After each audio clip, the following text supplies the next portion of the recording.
sized balls. These are brownies balls.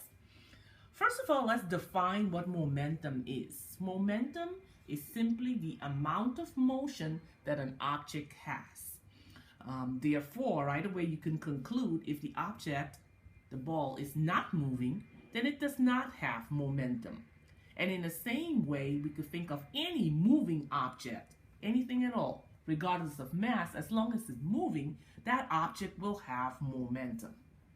Whether the object is moving slowly or whether it's moving fast, they both have momentum.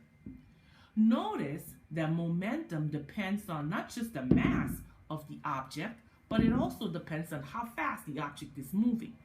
Momentum can be calculated by multiplying the mass of the object by its velocity. Therefore, momentum is considered a vector.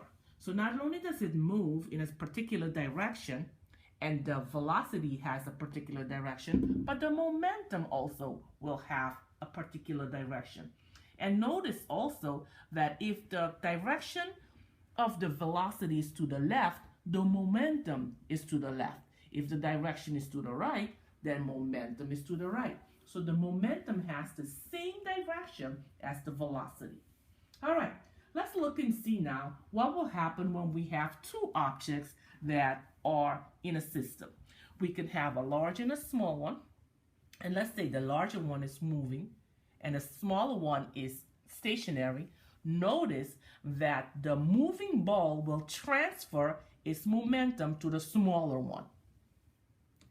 If we have a smaller ball striking a larger one, notice that the smaller ball's momentum will be transferred to the larger one, but notice also that the larger one will not move as far as the smaller one would if the larger one hit the smaller one. Okay?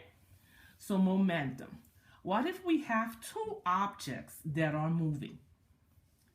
And then notice if the direction of motion is opposite, how the momentum is reversed.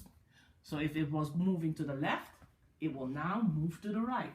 If it was moving to the right, it's now moving to the left. That is called conservation of